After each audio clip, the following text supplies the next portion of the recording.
Campers or rangers of Reddit, what's the most unsettling, creepy, and/or supernatural thing that's happened to you while in the woods? This ended up being funny, but at the time freaked me out at first. My wife and I were camping in one of the national forests in the mountains in NC. We were in a campground, but not a lot of people there, and the spots were semi-private because of trees and foliage. So we had just settled down in the tent and I was just falling asleep when through my eyelids, the whole tent lights up. I jump up and go out of the tent thinking someone is messing around. Not a soul or any noise, nothing. I go back and lay down, and just falling asleep again. When it happens a second time, same routine, jump up, check, and nothing. So this time, I lay down but stay awake and have the tent unzipped ready to jump out and catch whoever is shining a light on the tent when it all lights up again. And I saw what was doing it right away. Fireflies were landing in mass on the tent and then they would all light up at once. I guess when I would jump up, they would fly off, then settle down again after I got quiet. I had a good chuckle over that one in the end. Edit. It was 20 or more years ago and my family have vacationed up there since the early 1980s. I also told a few people, and it is true, there were a few times we did camp in the Great Smoky Mountain NP, but the few times we did was at the campground at Cataloochee.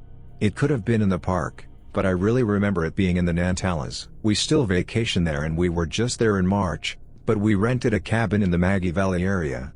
Quite a few of you asked about Pisgah, and I have hiked and spent time in Pisgah, but never camped there. We liked that area off of 64 because we were rock and gem hounds and liked to look for natural specimen stones. There is a mountain up there called Chunky Gal where we used to find sapphires and garnets. There were a lot of Forest Service roads, and if one got a hold of the old USGS quadrangle maps and knew how to read them, there were some neat out-of-the-way places. In the 1980s, old US 64 was still accessible as well. There was a ton of exploring to do and we were all over the area on a road trip with a friend, and we hiked into a trail in Colorado one evening to camp so we wouldn't have to pay for a campsite. Found a little clearing by a stream. My friend set up a tent while I decided to sleep under the stars. Right as we were getting ready to go to sleep, another woman showed up and pitched her tent in the clearing as well. I hadn't been feeling well that day, plus we had the hike in with all our stuff, so when I slept hard. Woke up to a ranger shaking me and asking if I saw where the bear went. Bear? What bear?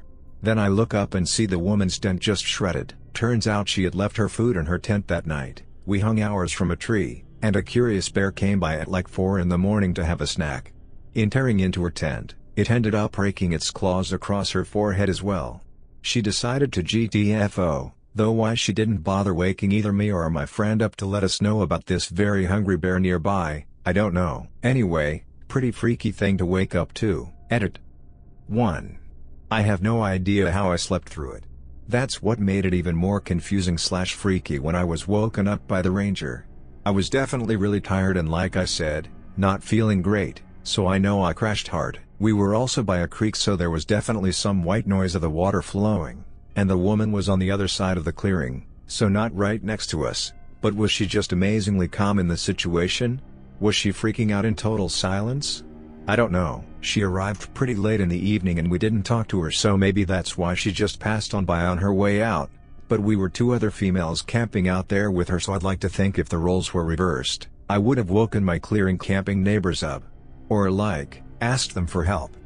2. I wouldn't call it a bear attack, more like the bear smelled something yummy in that tent, and upon cursory examination of the object blocking said bear from that yummy smell, it realized that it quite easily bypassed this object with its claws. So I don't think it was like a roar, kill this tent and all its occupants right now so I can get to this food. More like, hey, something smells good in there, and my claws get through this thing just fine, let me scratch a bit more and make it so I can get in. And in the process of getting in there, the claws also scratched this woman's forehead. 3. I know the claws raked her forehead because the ranger told us she was totally fine. He said she just needed a pretty big bandage, and she actually drove to the trailhead with the ranger to show him the right trail, but she didn't want to hike all the way back to the clearing. 4. Yep, camping in bear country. If you can't, 1. Put your food in a bear box at an established campground. 2. Put your food in a bear canister, often used by backpackers. Or, 3. Put your food in your car in places where bears haven't learned how to peel back car doors like a can opener. For example, Don't put your food in your car in Yosemite. Then you want to hang your food from a tree. You hang it far enough away from the trunk on a thin enough branch that the bear wouldn't be able to climb to it, and far enough off the ground that the bear can't reach it by standing on their hind legs. If you get a bear on a unicycle or stilts coming through your camp, all bets are off. Buddy and I were hiking at dawn during a camping trip. Walking along a path and I hear a zing like a bird chirp by my ear. A second or so later a tree kind of pops next to my buddy. It's at this point we realized there was an accompanying crack and we'd been shot at. We informed the park ranger around noon. He ended up finding an old guy hunting illegally. Not sure if he was charged with anything. When I was a kid, about 12 or so, my dad would always wake me up in the middle of the night to go hunting. I hate hunting. A few weeks prior to this night I saw an episode of Are You Afraid of the Dark about the Jersey Devil. I was on edge because I knew my dad would make me go hunting soon and we sometimes hunt in Jersey. Sure as shit, he wakes me up one morning at like 3 a.m. and we are off to the woods in Jersey in pitch black so that he could be there and all set up before the deer come out. I'm up in the stand, starting to calm down, when I see a little figure on the ground. It's human, with a face I can barely make out since it's a bit far in the distance, but I know it's human, and it's like 2 to 3 feet tall. I'm losing my shit but don't want to say anything because I know my dad will just tell me to suck it up. I stare at him for at least 4 hours until we get down from the stand and walk towards it to leave. It's a lawn gnome. Miles and miles into the deep woods. There's no roads for a long while and certainly no houses. How did a gnome get there? The stand we were in wasn't even a permanent stand. It was one we out up when we got there. Camping with 2 friends, middle of the night, all 3 of us inside square dome tent, just chilling out, chatting, lights are on. One side of wall begins to cave inward, as if there's strong wind or something / one pushing on the side of the tent. Everyone is freaking, but I assume wind. Chill out guys. Proceeds to jump up and punch tent wall, connect with something / one. Feeling of punching flesh is unmistakable. Now I freak out, what / who did I just punch through the tent wall? Convince friends it's smartest to have a look outside the tent, but it's 15 minutes later by the time they agree, and there's nothing there. Just a few weeks ago we were on a road trip from BC to San Diego and we came upon a campsite just outside of Crescent City, California. We drove through. One side of the campground was relatively empty. I noticed a few scattered tents but nobody close to the location we ended up picking. We had tons of space. We wanted an early night so I started a fire while my girlfriend started cooking. We ate, had a few beers, and climbed up to our rooftop tent, Tepui, with our dog by 9 p.m. or so. I had a rough time sleeping and woke up a few times but finally fell into a decent sleep. In the pitch dark with all of our tent windows and canvases closed I was awoken at 1 a.m. by someone whistling outside of our tent the tune of When the Saints Come Marching In.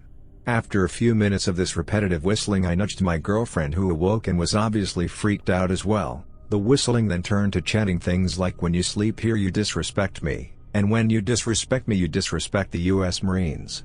The person would then start spelling out words like FLEE. The verbiage and tone kept getting more aggressive so we decided we had to make a move. I slowly unzipped the tent while our guard dog was snoring and got my head out of the tent. I took a few seconds to let my eyes adjust and figure out where the person was. I felt more confident once I could somewhat see and hear so I climbed down and the girlfriend passed me the dog and she climbed down too. We flipped the tent up without securing it and we jumped into a truck, while the person was still whistling, to a motel in Crescent City. The next morning we drove back to get the few belongings that weren't in the truck and a family who had been camping a few sites over said it went on for another 2 to 3 hours and it was the scariest thing their family had ever experienced. Was staying in Fort DeSoto in one of the beachfront sites. We are sitting around our little fire, and I start to hear the slightest sound coming from across the water. It's slow and haunting like someone is moan/singing. The fact that it sounds like it's coming straight towards us and there's no land that way and only the huge bay, we got a bit spooked before it got loud enough for us to hear the words, honky tonk the donka donk. 2 guys in a canoe completely wasted, absolutely lost in the pitch black on the bay. The guy in front is paddling like a maniac now that he sees the shore, but the one in back is stretching backwards, head hanging off over the edge of the canoe, singing honky tank badonka donk as loud as he can but also as slowly as he can. We were crying laughing and I wanted to invite them up but my bill shot it down real quick. I used to spend a lot of time solo camping in and around the Indian Peaks wilderness in CO and experienced some weird stuff. Nothing that was outright supernatural, but just unsettling. I love those woods, but they give me the creeps. Here are some notable examples from 4 to 5 trips up there in all seasons. 1. After thinking that a particular area under a tree and against a rock looked like a great place to set up for the night, I found a shredded sleeping bag and old, must have been 20 years or more, camp supplies. Found a lot of bones around the site too, ribs and vertebrae, probably elk, but maybe not. I camped elsewhere. 2. Found a deer skull out in the middle of a, recently, frozen over lake/pond. Major snow the night before, and the skull was sitting on top of the fresh powder with no tracks anywhere I could see and no other bones. Odd. 3. Woke up to a squirrel literally nailed to a tree outside my shelter. I had made camp late and tired and in dying light, so I might not have noticed it the night before, but I think I would have, which means it happened sometime while I was asleep. I have more if anyone cares. I love it up there, especially into the national park off-season, and the remoteness of the area is why I go, but it means that when weird things happen they're that much weirder. A lot of the creepiness and happenings in the area are blamed on the so-called rainbow people, not the rainbow family. They're fine. According to local legend, they're a group of vagrant hippies who started a simple living cult in the 70s-80s, went up into the woods and just never left. More colorful tellings say that years of isolation and hippie philosophizing warped their minds. The police in small mountain towns like Nederland and Ward acknowledge the existence of small groups of people who may or may not be these folks, and warn that they should be considered dangerous. Apparently they wander around breaking into remote cabins for food/supplies and taking any drug they can manage to get their hands on. A close friend has a pretty creepy story about an encounter with the rainbow person. He was living in his father's house, a cabin off the grid near Nederland, no running water, plumbing, heat, electricity, where he had a room on the ground floor with a bed directly underneath a large glass sliding door that directly faced thick woods. One night, he was woken up by the sound of something tapping at the glass. He checked his watch and it was around midnight. Half asleep, he blamed it on the wind and, without looking, rolled over to go back to sleep. Later, he is woken up again. Watch says it's about an hour later, to the same tapping. He realizes something. There is no wind tonight, the trees are still. Suddenly awake, he grabs the handgun by his bed. Mountain kids, a mirror? Sits up, and turns to look. There, not 5 feet from him on the other side of the glass, is a frail, hairy, dirty, ghastly man with tattered clothing and bloodshot eyes, staring right at him. At the sight of the gun, this guy scampers back into the woods, but apparently he had been standing there, tapping and staring, for an hour or more. We used to go out into the woods and party during our high school years, since nobody would bother us and it was easier than staying in town. More than once, we'd be discussing the night the morning after and realize that in a group of 30 to 50 kids, there were 2 or 3 people who nobody knew. They showed up out of nowhere, talked with people, got high, and then seemed to vanish.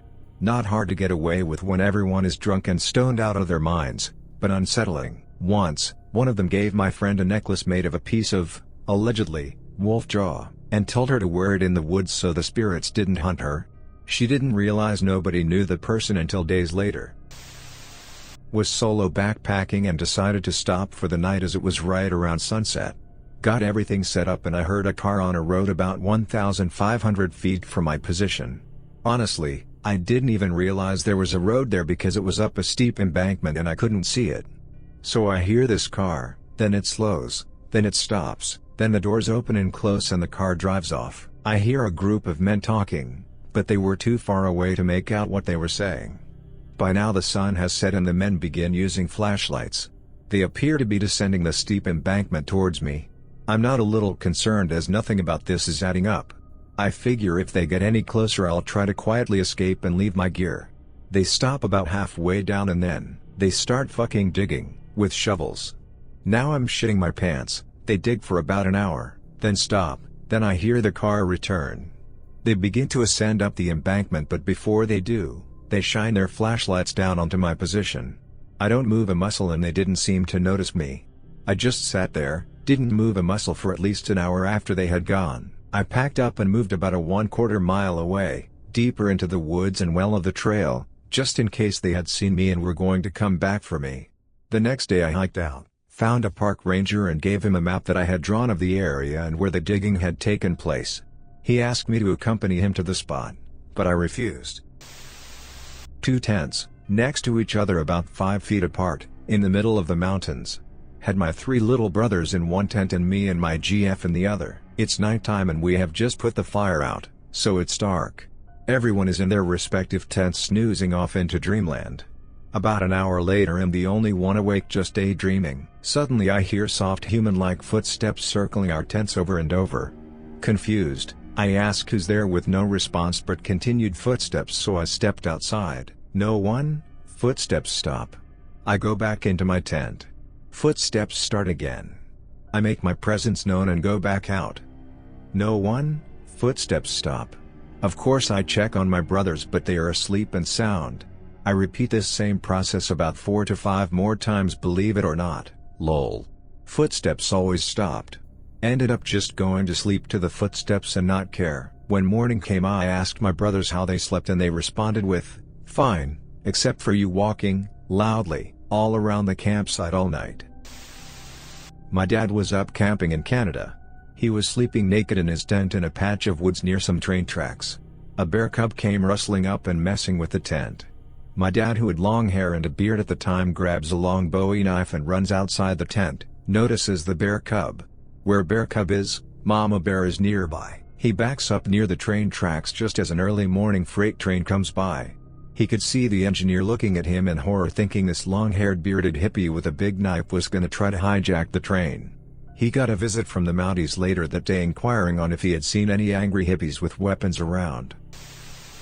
When I was about 18, me and some friends took a road trip about 7 hours or so down to the Apalachicola National Forest near Tallahassee, FL. We were going to do a little car camping, drink a few ice-cold natty lights. You know, 18-year-old stuff. As such, we didn't want to be bothered by any park rangers, so we drove way deep into the woods. Got there, set up camp, had said natty lights, and me and a guy decided to go do a little exploring. So we walked about 100 yards from our site back to the main road, saw another path directly across from us, and started walking. Immediately we started seeing signs that someone had lived there for a while. Big bags of trash, stuff like that. Should have been a huge red flag to turn around, but you know. 18. Nothing could hurt us. So we get to this campsite of an older white guy living out of his van. Clotheslines strung up, coolers places around it, and a big gorgeous dog, I think maybe a golden retriever. We tried to back out, but he sees us and starts talking. He's friendly enough, asks us where we're from, tells us about some cool spots to check out in the park. We end up chatting for 10 minutes and going on our way. I kept thinking to myself how odd it was that he gave directions in steps, not yards or miles. Guy always seemed to be off balance. Not stumbling drunk, but like he was walking on a balance beam, swaying side to side. Oh, and he was super excited to talk about national parks and forests where we were from. Okay. Camping part over. We went back to our tents. Fast forward 2 months, same buddy calls me late at night and tells me to turn on TV to the news. I oblige. I see an old dude with a van. You see where this is headed, but I didn't, so I get pissed at my friend for waking me up. No, watch. And then I see the golden retriever and it all clicks. That man's name was Gary Michael Hilton, convicted of at least 4 murders. He kidnapped and murdered a girl on Blood Mountain, GA, an older couple in the Pisgah NC, and a girl in the Apalachicola at that campsite not long after we left. Yes, the very same places he had been talking to us about. Obviously we call the cops, they put us in touch with the FBI, F is for Florida, and we get flown down to take investigators to the campsite. Point out every spot we saw anything, tell them exactly what he told us, and show them the places he described to us. I didn't find out until after the trial, but apparently they found what appear to be partially destroyed human finger bones in an area near the site. Had to fly down again to testify. Had lions, leopards, and elephants outside the tent. Lions seem to think of tents as solid objects, so they're not much of a worry, which is small comfort when one is coughing 2 feet from your head. Elephants are a real worry and so dangerous, but they had no reason to do anything but saunter by. Never saw nor heard the leopards, they're like ghosts, but they leave tracks. Apparently they gave my supply tent some attention but thought the better of it. We mostly stay in the tent at night, and if you have to take a piss, you don't go far from the fire. Went camping with my girlfriend last year. We arrived to the campsite only to see the ranger putting up signs stating that this was the last weekend the campsites were open due to the end of the season. That night we decided our tent was not going to keep us warm enough, so we slept in the car. The next morning we woke up and noticed a huge paw print on the back window right above where our heads were. Thankfully we didn't have any food in the car, but still creepy finding the bare paw print. Camping with family/friends up in the mountains. Sharing a tent with my brother, call him Luke, and another friend, call him Evan. Luke, Evan, and I weren't tired when everyone retreated to their tents for the night, but the fire was dimming out and we were bored, so we went inside our tent to watch Adventure Time on my laptop till it died. We all passed out after a few episodes and I woke up sometime during the night into an episode of sleep paralysis. I have weird sleep habits and experience sleep paralysis every few months or so. For those who haven't had it, basically you're awake but you cannot move, and sometimes experience auditory and visual hallucinations. I was aware of this, so I didn't have a full-on heart attack when I started hearing shuffling noises outside my tent, which continued and got louder and closer until the fabric of the tent itself was being touched by something. My computer hadn't yet died, so I could see my surroundings in the dim light of the screen. I watched the fabric compress as something pushed against it sporadically about 4 feet off the ground, then moved around the tent towards me. I watched 3 distinct impressions follow this creature around the side of the tent. It looked like a claw. I was terrified and filled with adrenaline, but another part of me remained calm, assuring my body it was all a dream. I couldn't do anything anyway, so my fear was pointless. But as I continued to observe it, my sleep paralysis began to fade, and I realized I could move. No longer so convinced I was dreaming, I reached over and shoved Luke awake. I tried to get him to look and see if there was really something there, but I must have sounded like I was sleep-talking because he just rolled over and went back to sleep, waving me off. Eventually the rustling stopped and I was tired and groggy enough that I quickly fell back asleep. In the morning I'd completely forgotten about it. That is, until my brother-in-law, who was in the other tent, call him Dean, said to us, "It's a good thing we put the dog in the car last night. There was a bear here while we were sleeping." Dean pointed out the tree where we'd strung up our trash, so animals wouldn't get into it, and the fresh, gaping claw marks about 9 feet up the trunk. It hit me like a truck. I had seen the bear and calmly watched it test the fabric of my tent 12 inches from my face. Not me, but my parents. They went camping on their honeymoon 20 years ago, still married. They went to the Garden of the Gods. This is in hick country. Southern Illinois, everyone's related type place.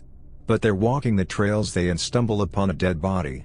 Thinking it was a joke, they walk over and immediately realize that this is in fact a real dead body. My mom pushes my dad over and gets up out of there.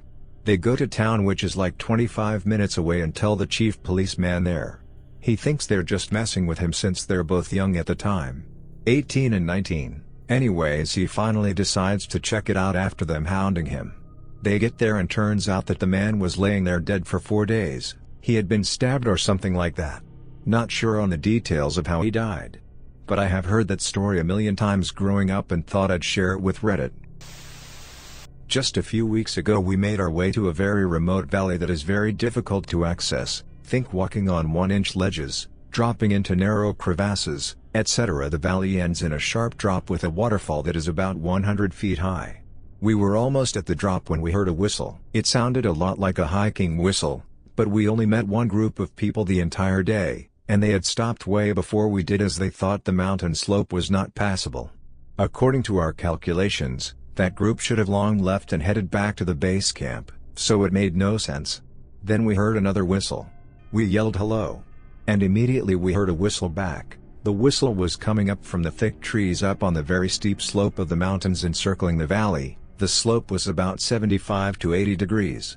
The only way we could make it up there would be if we were pulling ourselves up by tree branches and roots because it was so steep. Just as we were debating whether the whistle was indeed a hiker's whistle, a helicopter suddenly rose from behind the waterfall. It rose right above us, then turned around and flew away. It was an unmarked helicopter, and the nearest airfield is about 100 miles away. We figured they had to have a search mission out for someone, so that must have been a hiker's whistle. However, it was strange that the person would whistle repeatedly, but never yell back. We yelled again. The whistle recurred. Suddenly, we heard the helicopter rotor again. Not 3 to 4 minutes later, we saw the helicopter rise above the valley again, hover for about 30 seconds, then fly away over the mountain. We went ahead and crossed the creek to climb the mountain slope. We scrambled up, grabbing onto roots and branches. The whistling ceased. We yelled a few times and no response. It took us 4 hours to make our way out of there after. The bushes were so thick that at times we walked on branches above the ground and I could not see my hand in front of me. I still have no idea who was whistling. It was a very mechanical whistle. I've been out in the wilderness quite a few times and have never heard a bird whistle that was anywhere close to that. While prospecting out here in the Caribou region, I came across a set of rock piles known as Chinese piles out in the middle of nowhere.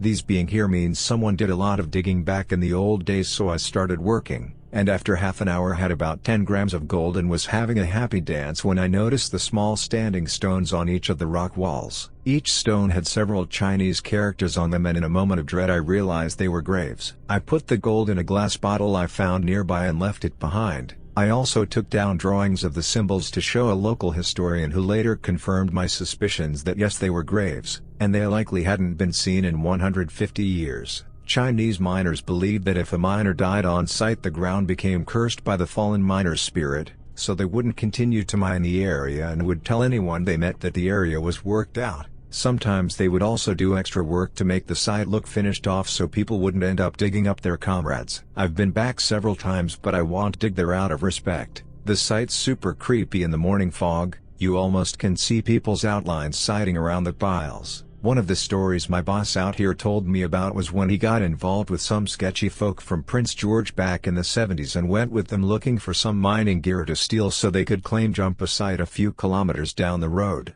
My boss went down this forgotten path into a clearing with 2 ancient bulldozers and a small cabin. The rest went to the bulldozers to see if they ran, while my boss went into the cabin and was greeted by a skeleton laying on the bed with a bullet hole through his head. They brought in the cops and they figured the guy had been there since 1935, since that was the last date on the newspapers inside. I went to the same cabin with him a few weeks back and found the place had been burned down by Quakers. I was camping with family over a 3-day weekend. A few of us didn't have to get back to work, so we decided to camp an extra night. What had been a full campground was now down to just us. It was my brother, his young son, me and my young daughter. About 3 a.m. my daughter woke up and said she had to go to the bathroom. She had to drop a deuce, so there was no getting her to squat outside the tent. The outhouse was like 100 yards away through the pitch dark campground. The fire had gone out and there was not really any moonlight. I got up with her, grabbed a flashlight, and we headed to the outhouse. She did her business and I stood outside the outhouse. I'd be lying if I said I weren't a little scared standing out in the woods, in the dark, miles from anywhere, with my 7-year-old daughter inside a dark outhouse by herself.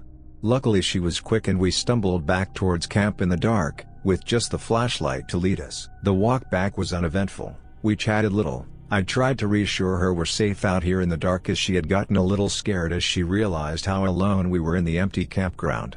As we got to about 50 feet from camp, my daughter suddenly grabbed my hand tight and said in a scared whisper, "Yell, Daddy, who is that?" "Who is what, honey? I don't see anything." "That man, right there, who is that?" I shined the light where she was looking and I couldn't see anyone. I grabbed her hand tighter and picked up the pace to get us back to the tent, which was the only safety there was out there, and I knew that in the dark like this, we were really in trouble if there was some sketcher out there messing with us. We got back and I got us in the tent and we got in our sleeping bags and I laid there and listened for any sound outside of the tent. Of course there were millions of sounds I hadn't noticed before, and each one made me more and more terrified of whoever it was she saw out there. As she started to get sleepy, she asked if we were all right. I said yes, even though I was completely freaking out. I asked her what the man had looked like and she said he looked like a Native American. I laid there for what seemed like hours but was probably only 15 minutes until I couldn't take it anymore. I woke up my brother and told him what happened. He is a lot more comfortable in the woods than I, so he got up and got the fire going again. We sat by the fire until daylight and nothing ever happened. The next day I asked my daughter about the man she saw and she didn't remember it. To this day she doesn't remember the event. The area we were camping in was well known for being a historical place where Native Americans had lived and flourished until they were forced into reservations or killed. Neither my brother or me could find any sign that anyone was out there. If they had been walking around the woods we would have heard them for sure. My only explanation is that she was so tired that she fell asleep walking back in a little micro sleep or something and dreamed it, but to this day it still freaks me out. I wasn't in the woods, but what I saw came out of the woods behind my house. I saw an alien. No joke. To this day I still wonder if I was somehow tripping on something I ate on accident or something. I was about 10 years old and was playing in my room by myself. It was about 11 p.m. I had a sliding glass door in my room and the blinds were pulled back. Out of nowhere the automatic spotlight behind my house turned on. I looked to the sliding glass door and a figure started approaching the door. At first I thought it was my neighbor, who was older than me and about the same height, but as it got closer I realized it was something else.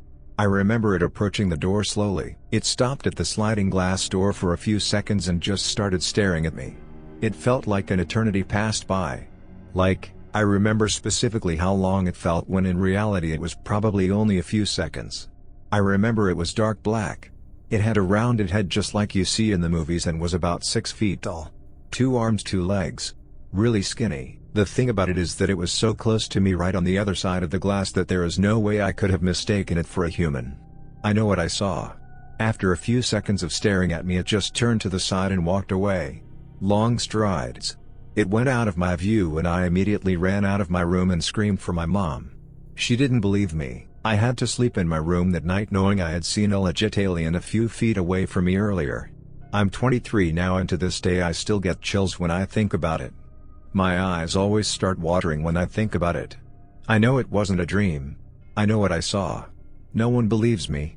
The thing that creeps me out the most was its demeanor. I remember it coming slowly up to me and walking slowly away. That's what scares me the most. Like there was no rush to it. It was just watching me. I believe in aliens, but I don't really believe in aliens visiting Earth, so it's been hard to cope with.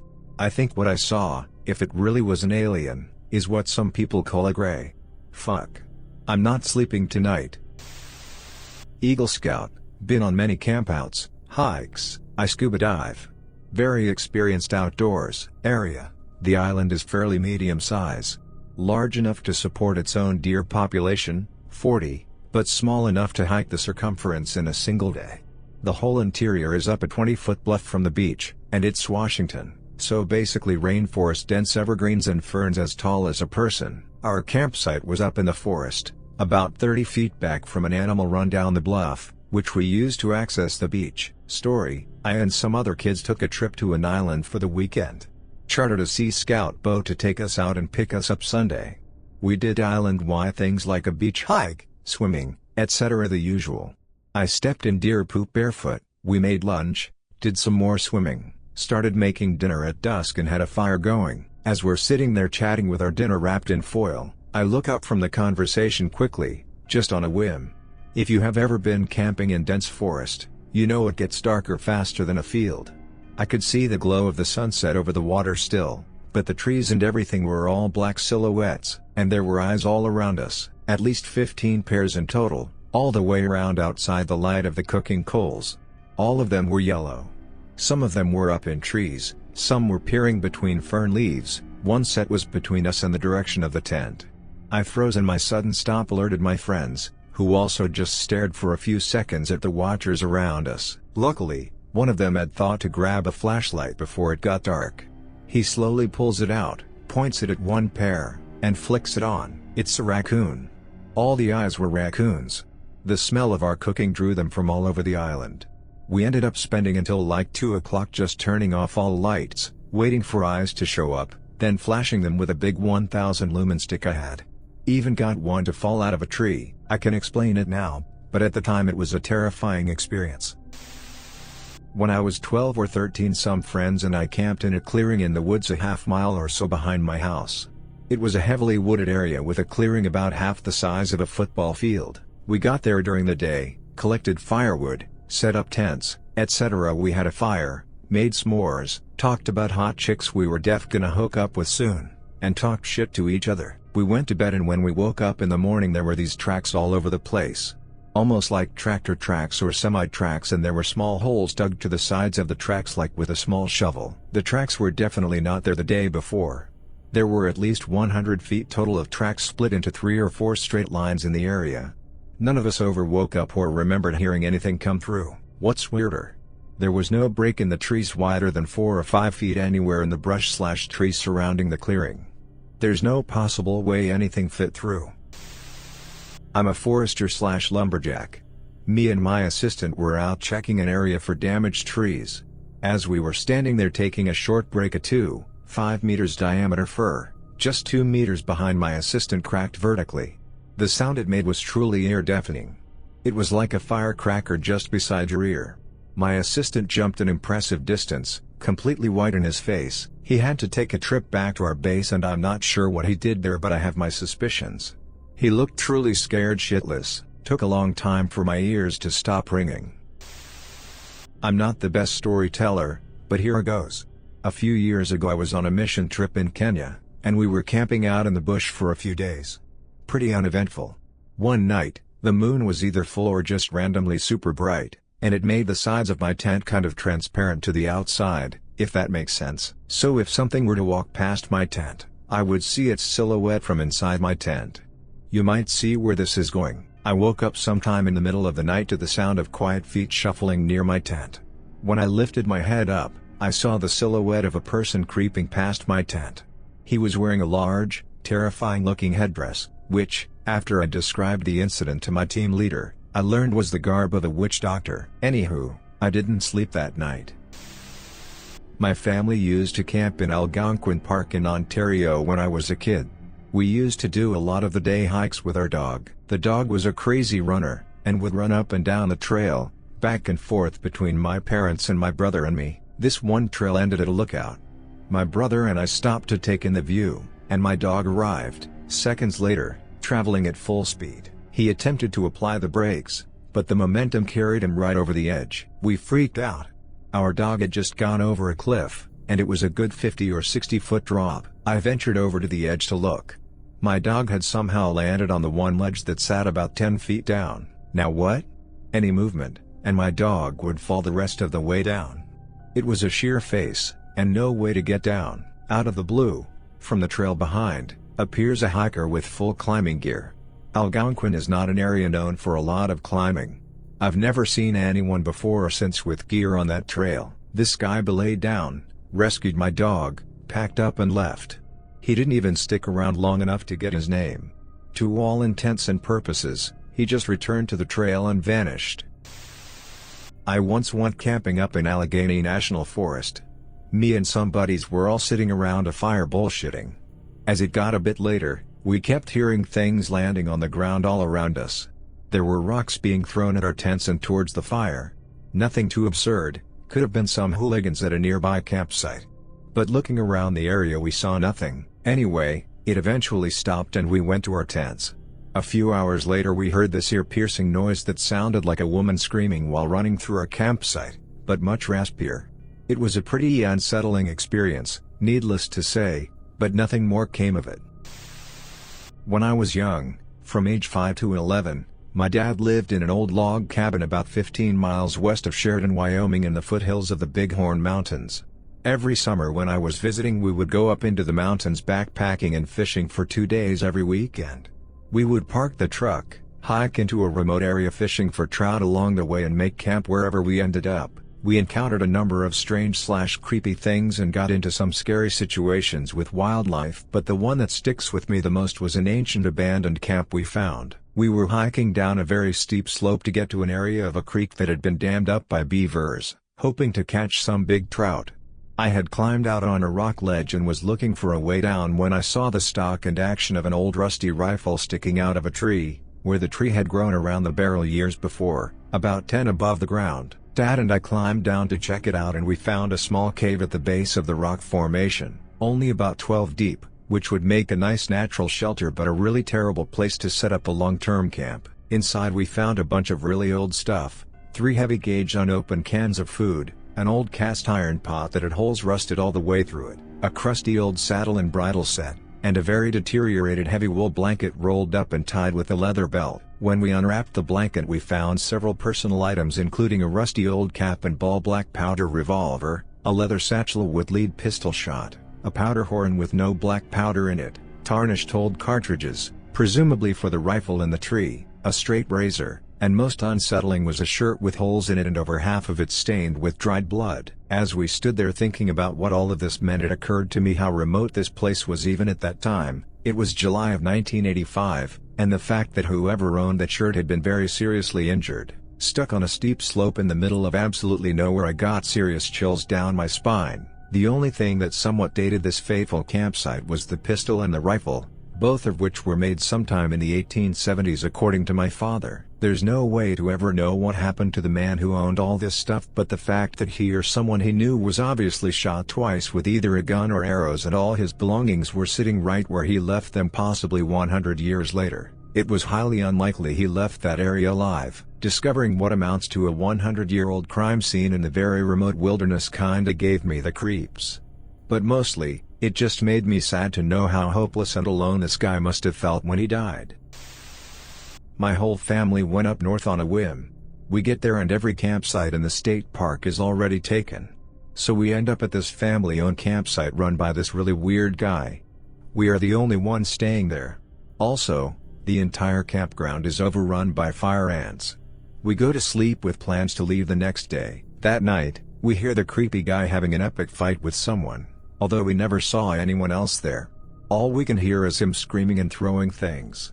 We were all alone there and super freaked out. We were packed and out of there by 6 a.m. the next morning. My family and I were camping on a lake in central Texas on a week with very few people around. Our spot was on the edge of the camp next to the woods and very close to the edge of the lake. We were playing Pictionary by the campfire the first night we were there when I see a light go by over the lake. I didn't think much of it and was still focusing on the game when another one went by at the same speed following the same line. At that point I felt a little bit strange, but still wasn't too worried about it. After that another went by and now I pointed out and my dad said he noticed it as well.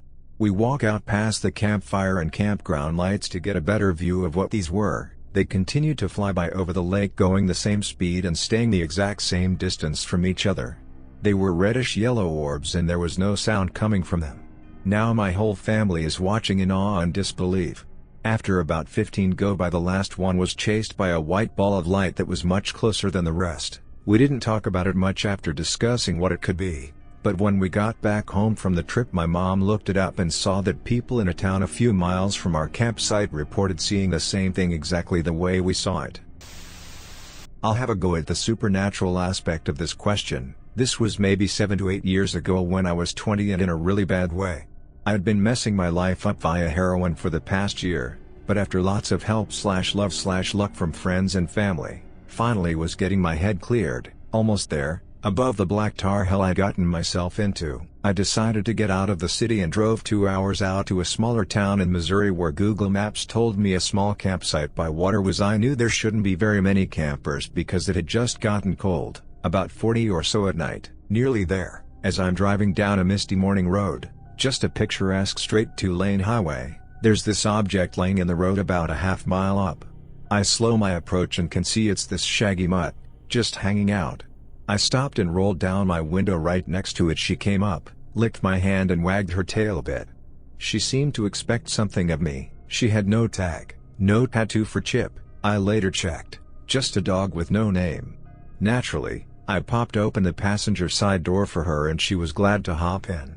So now I got this sturdy but friendly companion for my little excursion, the dog with no name. The entrance to the campsite was only a half mile further, and as I suspected, there was no one around.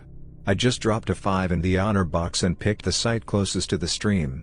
I set up my tent, the same one I'd set up for years with my dad as a kid, collected some dry sticks, not hard to do this time of year, started a fire. The dog with no name just circled the campsite, looking content enough to sniff some leaves and roll around in the mud. I went to check out the rivulet, about 30 feet wide. It had a man-made stone dam you could walk across. To the west was the deeper part of the river, sort of pooling at the dam, then maybe a 8-foot drop to the east into calmer streams. Instantly, I wanted to go on, cleanse myself, symbolize, baptize, whatever. I grew up Catholic, so that kind of shit runs through my head to this day, though I'm far from religious. The dog sees my scoping it out the whole time from the campsite. I can't bring myself to do it though.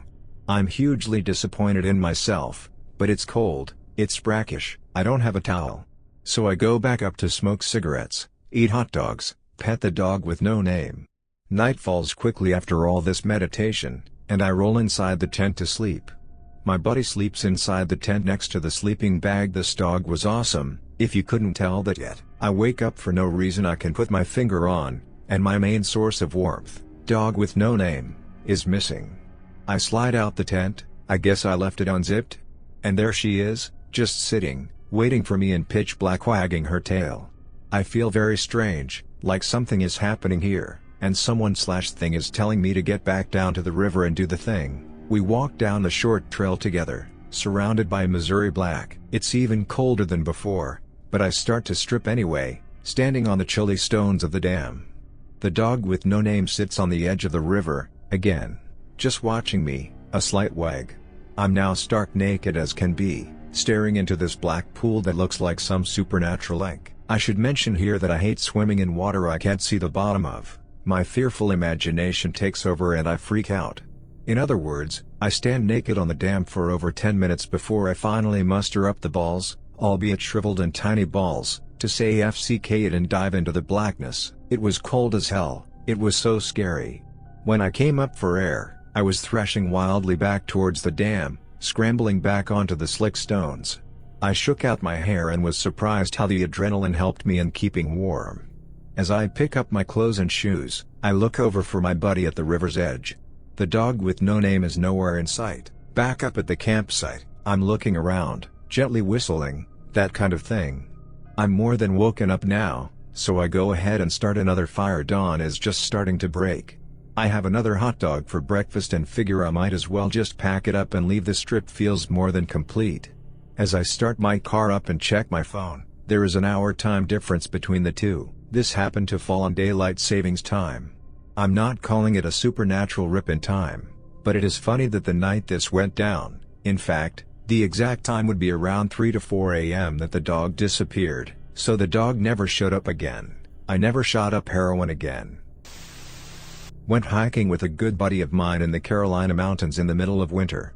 We went way off trail, doing a full day's walk from where we'd parked, so by the time we set up camp we were miles away from the nearest human. We pitch our tent and cook ourselves some food and we're passing the whiskey flask back and forth, enjoying the near pitch black night and the stillness and our little fire. At first we felt it, that sudden sensation of being not alone. Then after a few seconds we heard something move in the darkness. We're frozen. We hear it again. But the most terrifying thing is that this time, we realize whatever is out there, there's more than one of them, and they're big. My buddy and I lock eyes, too afraid to make any noise yet, and come to a silent agreement that scaring these things off is our best chance. He grabs a thick branch from the fire, and I grab one of the rocks we'd placed in a circle around it. I'm so scared I can barely breathe, but together we yell as loudly as we possibly can and charge into the darkness. And then we saw the eyes, a dozen pairs at least, staring right back at us. We had charged a ferocious pack of mountain ponies, who didn't react at all to the two crazy men yelling at the top of their lungs in the middle of the night, just stared back at us, totally unimpressed. I was climbing up in Canada with a friend. We left the climbing area we were at and were trekking back to the car. The dog was walking in between us, on leash. The dog kind of lurched into my buddy, causing him to stumble. I turned around and there's a full-grown mountain lion right there about 2 feet away, kicking distance. It just tried to nab the dog off the leash and had already sat back on its haunches and was hissing. I freeze, my buddy turns around, screams and starts running. I should note, his dog had been hit by a car some years before, so it walked with a limp, probably why the cat went for the kill. I yell, loud, at my buddy to stop running or it will kill you. Instantly my friend skids to a halt, turns around, throws up his hands and starts screaming and charging the now in pursuit cat, totally insane. I still haven't actually moved. The cat jumps 90 degrees into the woods. So we start walking back again, talking fast about what just happened. My friend is walking fast, too fast. I tell him, dude, you are almost running, stop doing that. If it's still around we have to be calm and keep heads on a swivel on that statement. I turn around. Mountain lion is right on my heels again. Even closer this time. I didn't even have a moment to react. My buddy already had rocks in hand and was winging them at the lion. One of the rocks lands and went bowling past the lion. The lion sees this and goes cat style, chasing after it and batting it down the trail like it's a ball of yarn. The last mile or so back to camp was stressful to say the least, turning around every 5 feet to see if the lion was still following. Never saw it again. There is more to the story, but it's a lot to type. Suffice to say, the cat eventually nabbed a dog off the leash on a nearby trail system, and Canadian Mounties showed up with bloodhounds, hunted it down and killed it. My uncle owns land in Zion Ponderosa Ranch in Utah, so 4 of us went to go camp there for my birthday weekend. Zion Ponderosa Ranch is kind of like a camping community in the woods. There's a bunch of families there and they all know each other, and it's a pretty friendly little place. Everyone knows who owns what part of the land and stuff. While we were camping, this average-looking hillbilly-looking dude came to introduce himself to us. Told us his name was Brian and that he was staying up the road in a cabin. Nothing too weird, so we welcome him and give him a couple beers and feed the dude some tacos. A friend of ours, let's call him Tim, who owns land next to us, came over to hang out. Tim knows everyone around, but has never seen this person before. This time Brian introduces himself to Tim as Justin, maybe a middle name? Mystery dude excuses himself to feed his neighbor's cat and leaves on his ATV like a bat out of hell, and comes back in 5 minutes completely drenched wet. We didn't ask any questions. In the 5 minutes that this dude was gone, another neighboring family came over and asked, since we were hanging out with the guy, if we could tell him to be more careful since the family had children running around. Completely understandable. The dude comes back and we tell him about the family's concerns and that his driving could be a danger to the children. Fuck the kids. Who are they to tell me what to do? Replies weirdo. That was more than we were comfortable with, so we politely asked him to leave because he was drinking a lot and had a gun and we didn't know this dude. We were all already uncomfortable. He apologizes and leaves back to his cabin or whatever. Less than a minute later we hear gunshots coming from his direction. We all kind of freak out a bit. And guess who comes back to greet us? Morgan Freeman. Not really. That same freaky dude trying to apologize, and we asked him about the gunshots and he replied with, so you heard gunshots? So what? And so girlfriend was getting really frightened by this guy, and so we decided to use my uncle's ATV for a ride, while leaving my uncle to talk to this dude. I blocked out their convo, but I definitely heard him say that he needed to take a Hitler stance on the subject, so they wouldn't walk all over them and destroy the country. When we got back the dude was gone and we went to sleep for the night.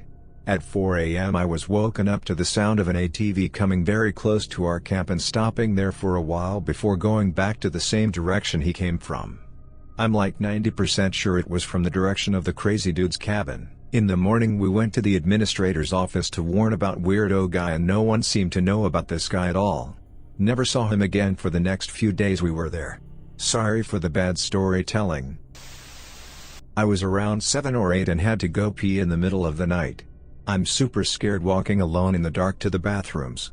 I walk into the unlit bathroom with just a lantern and see an old dusty organ just sitting there. Like WTF? Who brings an organ to a campground, and why would you keep it in a bathroom? Good thing I didn't have to poop, or else it would have been scared out of me onto the floor. I whipped it out and peed right on the organ because fuck everything about that. Out camping in Pololu Valley on the Big Island of Hawaii, after staying up late and encountering 2 large centipedes in and around our tent, we decided to pack up and leave at 3 to 4 a.m. On our exit, when we were almost towards the top of the valley, we took a break, sat down and looked far along the coast several valleys further than where we were camping, and noticed around 15 to 20 little flickering torchlights slowing moving along the jagged cliff edges of the valleys. Those valleys are for experienced hikers only. I don't really believe in the Hawaiian night marchers, but I don't know of any hikers doing that treacherous journey during that hour in the dark and using torches instead of headlamps. One more story. I was camping in the Florida Keys one winter. I managed to survive the large snakes and even larger alligators, as well as the scorpions which would get in my shoes at night, but one experience I will never forget. My campsite was next to an old rock quarry which had filled with water and made a good place for swimming and getting water from. There was also an old dump site close to this quarry with piles of stoves and fridges and other junk. It had been there for a while, but nothing new had been added to it for a long time. One day a fella shows up and tells me that they were going to clean up the dump and burn some of the junk, so I better move my tent. So I gathered up all of my belongings and moved a few hundred yards back into the woods. That day they started burning the garbage and I thought nothing about it until I climbed into my tent at night. As soon as it got dark and I was falling asleep, my tent became covered with hundreds of rats. I guess they had moved out of the dump because of the fire and were just wandering around looking for food. They were everywhere, climbing up my ropes and over the top of the tent. I shook as many as I could off and started a fire and stayed up all night hoping they wouldn't return. They seemed to be gone, so the next night I stayed in the same place thinking they had moved on to another dump or something, but no. Again, as it got dark, they all returned, bringing some of their friends, as it seemed there was more than ever now. I again shook them off the tent and got a fire going. When the morning came, I packed up my tent and headed for a new place far from those rats. As I was walking down the highway wondering if I should return to another camping spot where I had been previously, there on the highway near to that place was a dead 11-foot alligator which had crawled out from the mangroves only a few feet from where I had been camping a few weeks previously. I decided my Florida camping adventure had gone on long enough and headed back home. Was in the Watagan MTS in NSW, Australia in 2006. The camp we chose is a beautiful spot that is tucked in underneath some impressive sandstone cliffs in some very dense and remote country. Roughly 30 people were staying in the same campsite as us, spread out over about 10 sites. I was there with my GF and a few friends. We had chatted with a few other campers the night before and enjoyed getting drunk and singing songs around a fire. Early in the morning but still dark, I awake to the most deafening rumbling noise you can imagine. Mixed with this sound is loud cracking noises that sound like fireworks. It goes on for about 20 seconds and then abruptly stops. My GF is awake too, and before we can ask each other what the hell it was, we hear all the campers around us calling out to see if everyone is okay. We get up and join everyone else in the camp as we all gather together to try and figure out what we heard. Everyone is freaked out and very confused as we all heard the same thing and it was bloody loud. A few of us take our torches and head into the direction from where the noise came. About 100 meters from the camp we quickly discover the source. A chunk of sandstone that formed the cliffs around us had broken free and fallen down the side of the mountain. In the morning we went to have a good look and found a chunk of rock about the size of 5 school buses sitting at the bottom of the valley with a path of destruction in its wake. The cracking noise had been trees snapped like twigs as the rock took them out on the way down. Needless to say, we felt very lucky and humbled by the sheer scale of the event. Not my story, but my dad's. My father used to have a business in maintaining the woods. Couldn't find an English term. It is a thing in my country. It basically means cutting down dead trees and hauling them out of the area. This meant that he was out in the woods all day and he was allowed in places normal citizens couldn't come because of rules by the Forestry Commission. My dad was working in the early morning when he suddenly noticed a car in the middle of the woods. It drove through a small path normally only used by the forester. It wasn't a car from the commission, so he thought it was very weird that it was there. However, Dad was alone and it was the 80s. No mobile phones to contact anyone. Since it was in the middle of nowhere, he decided to ignore it. He kept on hauling wood through the woods with his horse when he suddenly heard men speaking. Now, my dad is a brave man and strong as a bear, so he decided to just take a quick peek to see what the hell those folks were doing. My dad looked around some thick bushes making sure he could see the men. They were digging a hole. My father decided that this was something that he really wouldn't want to interrupt and he kept working throughout the day like nothing ever happened. He made sure to keep some distance between him and the digging site. The men apparently never noticed my dad, possibly because his equipment wasn't located in the direction the men came from and my father worked with horses, so there weren't any loud machines. It was the 80s after all. At the end of the day my father got to the local commission office and reported it. They called the police. There was a body of a young woman buried there. It still irks my dad to this day. He was out alone there. What if the man saw him? What if he decided to check the burial ground out himself? Scary shit. Middle of the night in the Sierra Nevadas, California, inside a debris hut with my dad. Hiked in about 6 miles for the beginning of the archery hunt, deer. Get woken to a blood-curdling scream around 2 a.m. right outside our hut. We could only make out a partial shadow through the leaves and twigs. Only way I can describe it is a very furry horse but standing on 2 legs. The death sounds went on for 2 to 3 minutes while we're freaking out trying to knock an arrow. Spent the rest of the night wide awake. That morning we couldn't find a trace, no footprints or tracks in the dirt, nothing. A mate of mine and his cousin, Australians, decided to go on a motorbike trip around Australia. Unfortunately, on the second day, the cousin's wallet falls out of his back pocket and it was only hundreds of kilometers later that he noticed. Now the two of them are forced to rely only on my mate's money, since all of the bank branches refuses to give the cousin any money without ID, which is of course in his wallet. Matters were complicated later when they filled up with non-sniffable Opel petrol which buggered up their engines and required them to pay a mechanic to fix. The end result was they had almost no money, and any money left had to be rationed for petrol. They were eating 2-minute noodles for every meal and sleeping rough. In some towns in the middle of nowhere they would go to the local pub just for the warmth and company, but could not afford to buy beer. One night they stopped at a town that consisted of a handful of houses, a caravan park and a hotel. When they went into the hotel they met all of the locals, including the local cop and the owner of the caravan park. Mr. Caravan Park started talking with them and was getting pretty chummy because he knew that his was the only place offering accommodation, and camping in that area was illegal due to the presence of Crocs, the reptile, not the equally scary footwear. Realizing that if they revealed they were planning on illegally camping, Mr. Caravan Park could tip off the local cop, they sneaked off without anyone realizing and headed out of town. They were hoping to find some shelter, but it was featureless red dirt as far as the eye could see. Well, it would have been if it wasn't night. After about 20 minutes they came to a bridge and hid their bikes under it and set up camp. Even though they were in the middle of nowhere, road trains would come by regularly, which were loud even from a distance since the sound traveled so far and deafeningly loud as they went over the bridge. The next morning they went back to the pub to get water and noticed some old photos on the wall. One of them featured a very, very large crocodile. In the background was the bridge they were sleeping under. I guess this isn't objectively freaky, but looking at it as a whole I found it really unsettling. Something weird about it. I went fishing at like 5:30 am sunrise. Weekday. It's not very far from town but definitely not a well-known spot. You would see a couple fishermen out there in spring. This was during the summertime and I would just go out there and drink with my line in the water, nothing really to catch. In summer I would see mostly the few people that live nearby walking their dogs or teens going to make out. This was kinda early summer, so I was out there at the ass crack of dawn to maybe catch something. Fishing was only good from spring rains and fish spawning in spring. The way this area is, there's two rivers in a Y shape with about 5 to 10 miles of dense woods between them. One side is accessible by a park with trails, but the river is way big. The side I am is accessed by backwoods roads and is tiny and shitty, but the river would still be hard to cross.